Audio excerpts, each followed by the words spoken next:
At last, the beautiful world of Pikmin. I loved Pikmin so much growing up. I used to play the GameCube, then I played the Wii remakes. Pikmin had been a game to my heart growing up as a kid. And now with the upcoming Pikmin 4 later this month, I think this is a perfect time for me to see where it all began with Pikmin 1. And also we're getting the Pikmin 1 and 2 remix coming out later this year, which is very exciting. Pikmin fans are eating really good this year.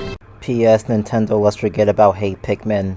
Let's erase that from our memory. I do not count that as a Pikmin game. That is like the black sheep of the franchise. Anyways, for this review, I'll be using the Wii port for Pikmin 1 that came out in the early 2000s. I think the Wii port is one of the best versions for playing Pikmin because of the motion controls. So that's the port I'm going to be using. But I'll be using footage from the Switch port and the Wii port. Anyways, now let's get right into it. Let's go.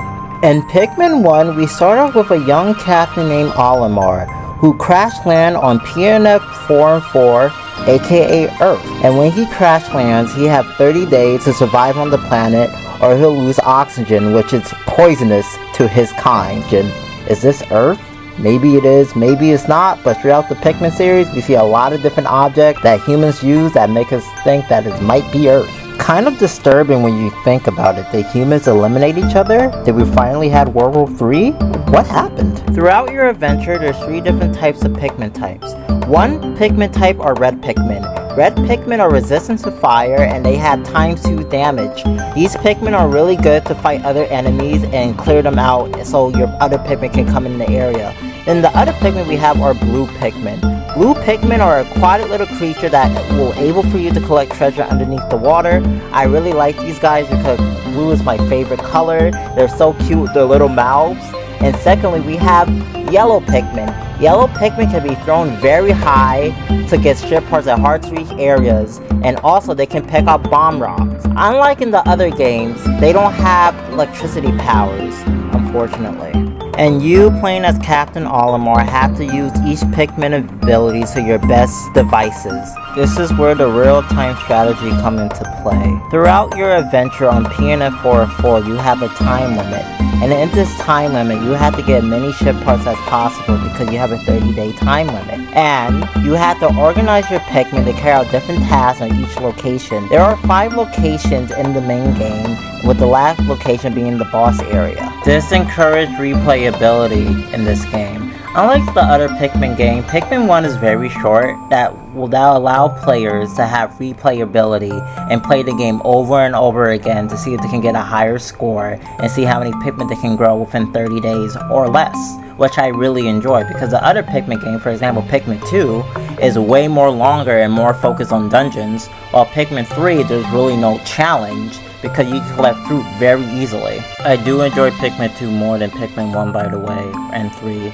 I like the design elements of Pikmin 2, but that's for another video. Don't attack me, Pikmin fans. A couple of gripes that I have with the game is that the Pikmin AI is really dumb. There's multiple times when I try to make my Pikmin go across the bridge, they drown in water, or like they're too slow, or they doesn't maneuver properly.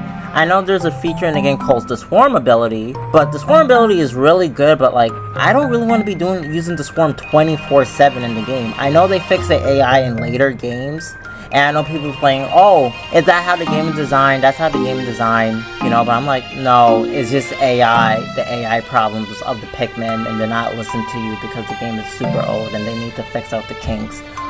Thankfully, they fixed the kinks better in the other Pikmin games, but in Pikmin 1, it feel like the Pikmin are not following your command, and some of the Pikmin are just dying because the AI is just stupid. What I do enjoy from the first Pikmin game is the different locations that you go on the planet. Like, there's one location called the Forest of Navel, and it's this underground cavern with stalactites and magtites, you know, in the caves.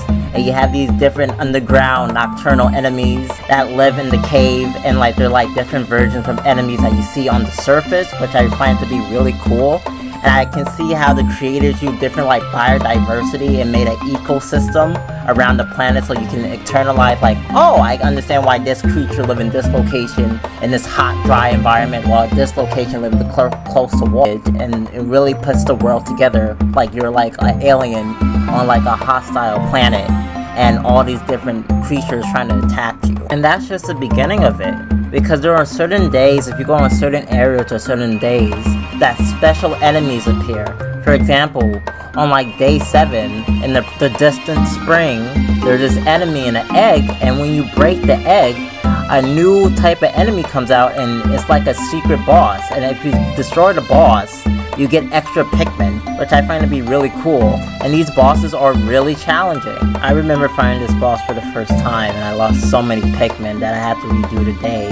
And that was very embarrassing for me because I never had to do that up to that point when I was younger playing Pikmin, which was very cool. As you continue your journey throughout the game, you begin collecting ship parts, and the more ship parts, the more your ship repairs, to the point where you collect all 29 ship parts, and then the last area open up, aka called the final trial. It is a small little trial area that only contains the final boss and a small little obstacle course. I like the obstacle course. You have to use each different color of Pikmin and use their different traits to get through the obstacle course. I just wish we used blue Pikmin a little bit more, but beat that as is may. Now let's get to the final boss, the Emperor Bulblax. The Emperor Bulblax is a really cool boss. He's very big compared to his other interpretations in the future Pikmin games. You know, you can't really collect his corpse or anything, and the way we defeat him is very cool. You have to use yellow Pikmin and then use red Pikmin to swarm him. The bosses in Pikmin are pretty easy, except the Mamuta boss from the distant spring that I mentioned earlier, but it was an overall good final boss. It was kind of hard for me when I first played it when I was younger, because I just killed all my Pikmin the first try because I didn't know what Pikmin to use. But just use yellows and red Pikmin and you'll be good as fine. And then after you defeat the Emperor Bulblax, you get Olimar's Piggy Bank, the final part, which is kind of funny. His final part is the Piggy Bank, which is kind of cool. Then after that, you take the final ship part, you bring it to the ship, and your ship is complete. Olimar is finally able to get off the planet and go back to planet Hokate. I really enjoy at the ending cutscene, we see all the Pikmin following Olimar off the planet in their little onions. And even before Olimar flies off, you can see Pikmin learning to adapt their environment and attacking a Bulbor nearby. And you can see like the Pikmin species evolving in the environments around them, so they won't be limited anymore. Or then you have the bad ending when Olimar just dies and he becomes a Pikmin. I really like to keep that extra detail. You don't collect all the ship parts. That Olimar dies and becomes a Pikmin. It's very dark, kind of funny as well. Nintendo really has some dark humor when you think about it, back in the early GameCube days. Now, finishing with the main story, there's another mode called Challenge Mode. In Challenge Mode, you basically grow more Pikmin underneath a certain time frames. Not really, it's kind of like a side quest, not really that big.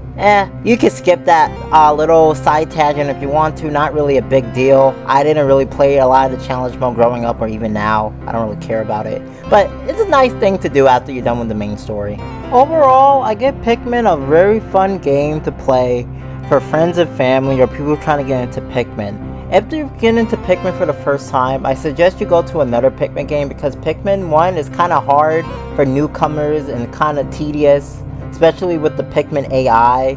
But if you're okay with that and you like a small little challenge and you want a game that you can play constantly, Pikmin 1 is for you. Well, that's it for now at What's the Draw. Make sure you like, share, comment, and subscribe. And follow us for more news, gaming, and animation content. Can't wait to see you guys again soon. Goodbye!